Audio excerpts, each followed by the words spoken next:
Enero 11. Ang pag-ampo sa kabuntagon. Salmo 5 versikulo 3. O Jehova, sa buntag magapatalingog ka sa akong tingog, sa buntag pasakaon ko ang akong pag-ampo nganha kanimo, og magahulat ako. Ang unhang mga pulong sa kalag, panahon sa kabuntagon mao ang pagpangita sa presensya ni Hesus. Kung wala ako, matod pa niya, wala kay mahimo. Si Hesus mao ang atong gikinahanglan, ang iyang kahayag, iyang kinabuhi, iyang espiritu, kinahanglan mamahimong atoa sa kanunay. Ato siyang gikinahanglan matag oras, ug angay kita magampo matag buntag, nga sama nga ang adlaw nagadanag sa mga yuta, ug mupuno og kahayag sa kalibutan. Mausab unta ang adlaw sa pagkamatarong, hinaot nga mosidlak diha sa atong mga panghunahuna ug kasing-kasing, ug magahimo kanatong tanan nga mga kahayag diha sa Ginoo.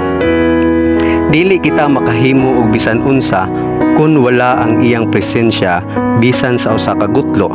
Ang kaaway na sayod sa dihang mangahas kita og buhat nga wala ang Ginoo, ug anaa siya didto andam sa pagpuno sa atong mga hunahuna uban sa iyang dautan nga mga sugyot aron nga kita mapakya sa atong pakiglig-on apan maoy handom sa Ginoo nga sa matag gutlo gayod kita mag-uban kaniya, ug sa ingon mamahimong kumpleto diha kaniya. Ang Dios nagahandom nga ang tanan kanato mamahimong hingpit diha kaniya, aron nga kita makahimo sa pagpresentar ngadto sa kalibutan sa hingpit sa iyang kinaiya.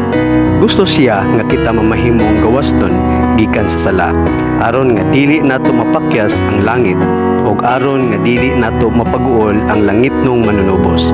Wala siya nagahandom nga magapatuo kita nga Kristohanon, ug dili makadawat ni ana nga grasya nga maoy nakahimo kanatong hingpit, aron nga makaplagan kita nga wala nagkulang bisan unsa.